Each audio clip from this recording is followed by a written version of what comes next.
ውድ ቻናላችን ቤተሰቦች እንኳን ወደ ቻናላችን በደህና መጣችሁ። አሁንም ሊቨርፑልን በተመለከቱ ዘገባዎች ተመልሼ መጥቻለሁ። በሰዓት የምንመለከታቸው ሊቨርፑሎች ጌትሩደን ለማስፈረም አሁንም ድረስ ፍላጎት እንዳላቸው እየተነገረ ይገኛል። በተጨማሪም ያን ዲያሜንዴን ለማስፈረም ከባድ የሚባል ፉክክር ሊገጥማቸው ይችላል ተብሏል። ከዚህ በተጨማሪም በርናንዶ ሲልቫ የሰጠው አስተያየት አለ። እንደዚሁም ከቫርስኬሊንም የተመለከተም ዘገባ ይኖረናል። እነዚህም በአጠቃላይ እንግዲህ በቆይታችን የምንመለከት ይሆናል። እስከ መጨረሻው ደቂቃ ድረስ አብራችሁ ቆይታችሁም እንድትከታተሉት ያላችሁ ሀሳብ እንዳለ ኮሜንት ሴክሽን ላይ በመጻፍ እንድታሳውቁኝ ሰብስክራይብ፣ ላይክ፣ ሼር እያደረጋችሁ የቻናሉ ቤተሰብ እንድትሆኑ በአክብሮት እጠይቃለሁ። አሁን በቀጥታ ወደ ያስኩላችሁ ዘገቦችን ማመሪያ ይሆናል። አብራችሁን ቆዩ።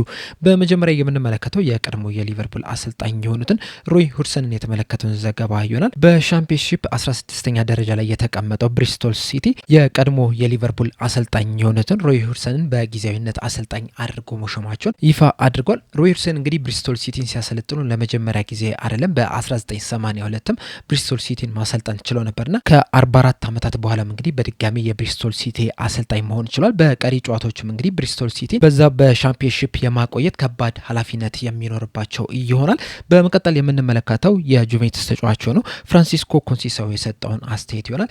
እንደሚታወቀው ከጥቂት ቀናቶች በፊት በተለይ ደግሞ መሐመድ ሳላ ሊቨርፑልን በክረምቱ እንደሚለቅ ካሳወቀ በኋላ ይህ ተጫዋች ስሙ ከሊቨርፑል ጋር በስፋት ሲያያዝ መስማት ችለናልና በዚህ ዙሪያም በሰጠው አስተያየት ብዙ ሰዎች ስለ ትልልቅ ቡድኖች ያወራሉ፣ ወደ ትልልቅ ቡድኖችም ሄደ ልትጫወት ይገባል የሚል አስተያየትን ሲሰጡ መስማት ይችላል። ነገር ግን ደግሞ እውነታው አሁንም በትልቅ ቡድን ውስጥ ነው የሚገኘው። ጁቬንቱስ በጣም ትልቅ የሚባል ቡድን ነው። በዚህም ደግሞ በጣም ደስተኛ ነኝ የሚል አስተያየቱን ሰጥቶ በተጨማሪም በሰጠው አስተያየት በዚህ ሰዓት ሙሉ ለሙሉ ትኩረቴ በብሔራዊ ቡድን ጨዋታ ላይ ነው። ከብሔራዊ ቡድን ጨዋታ መልስ ደግሞ ሙሉ ለሙሉ ትኩረቴ የሚሆነው በቀሪው የውድድር ዘመን ጨዋታዎች ላይ ብቻ ነው የሚሆነው። ጁቬንቱስ የተሻለ ነገርን እንዲያሳካይ ጨዋታዎችን እንዲያሸንፍ ለማድረግ የራሴን ከፍተኛ ጥረት የማደርግ ይሆናል እንጂ በዚህ ሰዓት ስለሚወሩ ተጨማሪ ነገሮች የማስብበት ጊዜ ላይ አይደለሁም የሚል አስተያየቱን ሰጥቷል። በመቀጠልም ሌላኛው የብሔራዊ ቡድን አጋሩ የሆነውን የበርናንዶ ሲልቫ የሰጠውን አስተያየት ነው የምንመለከተው። በሰጠውም አስተያየት ሊቨርፑሎችን ከኛ ጋር ስናነጻጽራቸው በጣም የተለየ የአጨዋወት ስታይል ያላቸው ክለብ ናቸው። ምንም እንኳን በሁለቱም ቡድን በኩል በጣም ጥሩ የሚባሉ በግላቸው በጣም ምርጥ የሆኑ ተጫዋቾች ቢኖሩም እንኳን ራሱ አሁን ለምሳሌ በማንቸስተር ሲቲ በኩል እንደነ ዴቪድ ሲልቫ እንደዚሁም ደግሞ እንደነ ኬቪን ደብራይን አይነት የመሳሰሉ ተጫዋቾች ነበሩ። በሊቨርፑል በኩል ደግሞ እንደነ ሳዲዮ ማኔ እንደዚሁም ደግሞ እንደነ መሐመድ ሳላ አይነት በጣም ጥሩ የሚባሉ ተጫዋቾች ነበሩ። ነገር ግን ደግሞ የጨዋታ ስታይላቸውን ከተመለከታችሁ እንደ ቡድን ነበረ የሚጫወቱት። ያ ደግሞ በጣም አስቸጋሪ ቡድን እንዲሆኑ አድርጓቸው። በቡድናቸው ውስጥ በእርግጥ በጣም ኳሊቲ ያላቸው ተጫዋቾች አሉ። ነገር ግን ደግሞ እነዚህ ኳሊቲ ያላቸው ተጫዋቾች ብቻቸውን ለመጫወት አልነበረም ጥረት ሲያደርጉ የተመለከትናቸው። ይልቁንም እያንዳንዱን ስራ እንደ ቡድን ለመስራት ነበረ ጥረት ሲያደርጉ የተመለከትናቸው። ሲከላከሉም ሲያጠቁም እንደ ቡድን ነው፣ ፕረስም ሲያደርጉ እንደ ቡድን ነው፣ ስህተትም እንድሰራም ሲያደርጉ እንደ ቡድን ነውና ያ ደግሞ በጣም አስቸጋሪ እንዲሆኑ አድርጓቸዋል። በጣም ተፎካካሪያችንም ነበሩ። በእያንዳንዱ ጨዋታ ላይም በጣም ሲፈትኑን ነበር። በተለይ አሁን ሳዲዮ ማኔን ከተመለከትን ለመከላከል በጣም የሚያስቸግር በጣም ራስ ምታት የሆነ ተጫዋች ነው የነበረው። በማጥቃት ረገድም በጣም አስደናቂ ነው የነበረው። እንደዚሁም ደግሞ በመከላከል ረገድ ራሱ በጣም የማይታመን ተጫዋች ነው የነበረው። በጣም ሃይ ፕረስ ነው የሚያደርገው። የሚደክም ተጫዋች አይደለም የነበረው። ተከላካዮችንም በጣም ሲያስጨንቅ ነው የነበረው። በጣም በሚያስገርም ሁኔታም ፕረስ ሲያደርግ መመልከት ችለናልና ከኳስ ጋርም ከኳስ ውጭም በጣም አስደናቂ የሚባል ተጫዋች ነው የነበረው የሚል አስተያየቱን ሰጥቷል። በዚህ ዙሪያ እንግዲህ ያላችሁን አስተያየት እንዳለ ኮሜንት ሴክሽን ላይ በመጻፍ አሳውቁኝ። በመቀጠል የምንመለከተው ያን ዲያሜንዴን የተመለከተውን ዘገባ ይሆናል። ፋብሪዞ ሮማኖ ይዞት በወጣው ዘገባ መሰረት ሊቨርፑሎች ያን ዲያሜንዴን ማስፈረም የሚፈልጉ ከሌሎች ክለቦች በጣም ከባድ የሚባል ፉክክር ይጠብቃቸዋል የሚል ዘገባን ይዞልን ወጥቷል። አያይዞም እንደተናገረው ከሆነ በዚህ ሰዓት እንግዲህ ሊቨርፑሎች ብቻ አይደሉም ይህንን ተጫዋች እየተመለከቱት የሚገኙት። ከነሱ በተጨማሪም ፒኤስጂ እና ባየር ሙኒክም ይህንን ተጫዋች በቅርበት እየተከታተሉት ነው የሚገኙት። እነዚህ ሁለት ክለቦች ደግሞ ከእንግሊዝ ክለቦች ጋር ተፎካክረው ተጫዋችን ማስፈረም የሚያስችሉበት አቅም አላቸውና ሊቨርፑሎች ከነዚህ ከሁለት ክለቦች በክረምቱ የዝውውር መስኮት ያን ዲያሜንዴን ለማስፈረም በጣም ከባድ የሚባል ፉክክር ይጠብቃቸዋል የሚል አስተያየቱን ሰጥቷልና ሊቨርፑሎች እንግዲህ ይህንን ተጫዋች ማስፈረም የሚፈልጉ ከሆነ ከባየር ሙኒክና ከፒኤስጂ ፈጥነው ነገሮችን ማከናወን መቻል አለባቸው። በእርግጥ ለሊቨርፑል ሁለት አድቫንቴጆች አሉት። አንደኛው ከአርቢ ሌፕዚንግ ጋር ጥሩ የሚባል ግንኙነት አላቸው። ከዚህ ቀደምም እንግዲህ የተለያዩ ተጫዋቾችን ሲገዙ መመልከት ይችላል። አሁን ለምሳሌ እንኳን ዶሚኒክ ሳውዝ ላይ ኬታ፣ እንደዚሁም ደግሞ ኢብራሂማ ኮናቴም ከነዚህ ከአርቢ ሌፕዚንግ ነው የተገዙት። እንደዚሁም ደግሞ የርገን ክሎፕም በአርቢ ሌፕዚንግ አመራር ውስጥ ይገኛሉ። ከዚህ በተጨማሪም እሱም በሰጠው አስተያየት አባቱ በሊቨርፑል ሲጫወት ማየት እንደሚፈልግም ተናግሯልና ለሊቨርፑል የመጫወት ህልም አለኝ የሚል ነገርም ስለተናገረ ምናልባትም በእነዚህ ምክንያቶች ሊቨርፑል ጥሩ የሚባል አድቫንቴጅ አለው ልንል እንችላለን። ነገር ግን ደግሞ ፒኤስጂም እንደዚሁም ደግሞ ባየር ሙኒኮችም ቀላል የሚባሉ ቡድን አይደሉም። በጣም ትልልቅ የሚባሉ ቡድን እንደመሆናቸው መጠን ምናልባትም ከሊቨርፑል በበለጠም ሂሳብ ሊያስፈርሙ የሚችሉበት እድል አላቸው። ለሊቨርፑል ግን በዚህ ዝውውር ዙሪያ አንድ ጥሩ ነገር ቢኖር ምንድን ነው ምናልባት ፒኤስጂዎች ይህንን ተጫዋች የሚያስፈርሙ ከሆነ ካሏቸው አጥቂዎች መካከል አንዱን ሊሸጡ የሚችሉበት እድል አለ።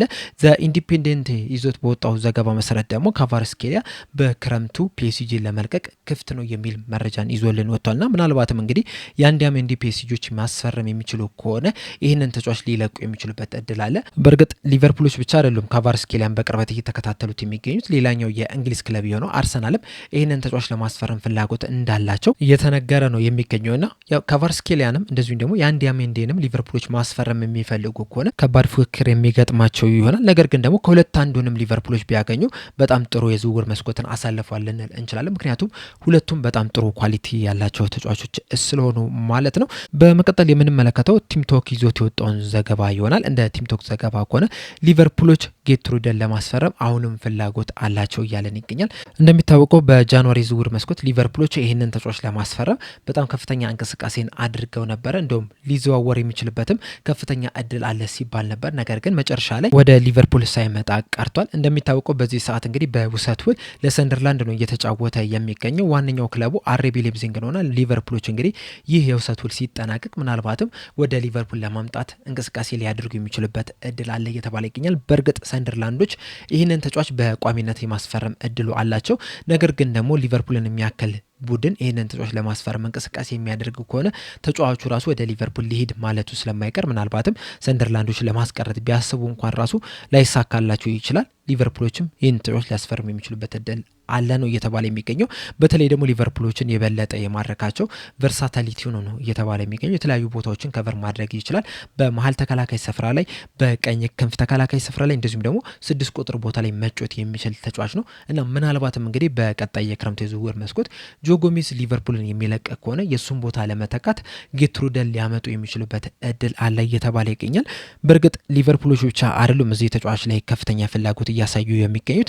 ሌሎቹ የእንግሊዝ ክለቦች አስቶን ቪላ፣ ኤቨርተን፣ ቶተናም እንደዚሁም ደግሞ ክሪስታል ፓላስም ይህንን ተጫዋች ለማስፈረም ፍላጎት አላቸው እየተባለ ይገኛል። ከቨርሳቲሊቲ ወይም ደግሞ የተለያዩ ቦታዎችን ከቨር ከማድረግ በተጨማሪም ደግሞ ሊቨርፑሎች ይህንን ተጫዋች በ20 ሚሊዮን ፓውንድ በሚጠጋ ገንዘብ ሊያገኙ የሚችሉበት እድል አለ። 20 ሚሊዮን ፓውንድ ደግሞ በዚህ ሰዓት በጣም ርካሽ የሚባል ገንዘብ ነውና ይህንን የመሰለ ልምድ ያለው ተጫዋች እንደዚሁም ደግሞ የተለያዩ ቦታዎችን ከቨር ማድረግ የሚችልን ተጫዋች በ20 ሚሊዮን ፓውንድ ማግኘት ማለት በጣም የማይታመን ነውና በእነዚህ ምክንያቶች ምናልባትም ሊቨርፑል ይህንን ተጫዋች ሊያስፈርሙ የሚችልበት እድል አለ። እንደሚታወቀው በዚህ ሰዓት በሊቨርፑል ስኳድ ውስጥ ቨርጅል ቫን ዳይክ፣ ኢብራሂማ ኮናቴ፣ ጆቫኒ ሊዮኒ እንደዚሁም ደግሞ ጆ ጎሜዝ ናቸው በመሀል ተከላካይ ስፍራነት የተመዘገቡት። ነገር ግን ደግሞ ጆ ጎሜዝ ባስፈለገ ሰዓት ወደ ቀኝ ክንፍ መስመር እየተጫወተ ተመልክተናል።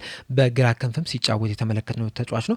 ከዛ በተጨማሪም በቀጣይ አመት በሊቨርፑል ይቆያል ተብሎም አይጠበቅም። እንደዚሁም ደግሞ ኢብራሂማ ኮናቴም በሊቨርፑል ይቆያል ወይስ አይቆይም የሚለው ነገር አልተረጋገጠም። ምናልባት ኢብራሂማ ኮናቴ በሊቨርፑል የሚቆይ ከሆነ በቀጣይ አመት የሊቨርፑል የተከላካይ መስመር ስኳድ ቨርጅል ቫን ዳይክ፣ ኢብራሂማ ኮናቴ፣ ጆቫኒ ሊዮኒ እንደዚሁም ደግሞ ጀረሚ ፍሪምፖንግ ይሆናሉ ተብሎ ነው የሚጠበቀውና ምናልባትም ሊቨርፑሎች ተጨማሪ ተከላካይ ማያስፈርሙ ከሆነ ይህንን ጌትሩደን አስፈርሞ በመጀመሪያ ደረጃ 5ኛ ተከላካይ መሆን ይችላል። ከዛ በመቀጠል ደግሞ ባስፈለገ ሰዓት ወደ ቀኝ ክንፍ እንደዚሁም ደግሞ 6 ቁጥር ቦታ ላይ ሄዶ እንዲጫወት ማድረግ ይቻላልና የዚህ ተጫዋች ወደ ሊቨርፑል መምጣት እንግዲህ ለሊቨርፑል ከፍተኛ ጥቅም ይሰጣል ተብሎ ነው የሚጠበቀው። ነገር ግን ሊቨርፑሎች የዚህ ተጫዋች ላይ ያላቸውን ፍላጎት ወደ ተግባር ይለውጡታል ወይ የሚለውን ነገር በቀጣይ በክረምቱ የምንመለከት ይሆናል። በእናንተ ሀሳብ ግን ይህ ተጫዋች ቢመጣ ለሊቨርፑል ጥቅም ይሰጣል ብላችሁ ታስባላችሁ ወይስ ከዚህ ተጫዋች ይልቅ ሌላ ተከላካይ ቢመጣ ይሻላል ብላችሁ ታስባላችሁ?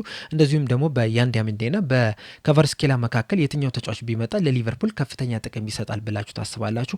ሀሳባችን እንዳለ ኮሜንት ሴክሽን ላይ በመጻፍ አሳውቁኝ። ለአሁን እኔ እዚህ ላይ አበቃው። እስከ መጨረሻው ደቂቃ ድረስ ስለተከታተላችሁኝ ከልብ አመሰግናለሁ። በቀጣይ በሌላ እስከምንገናኝ ድረስ ሰብስክራይብ፣ ላይክ፣ ሼር ማድረግ እንዳትረሱ። ቸር ያቆየን።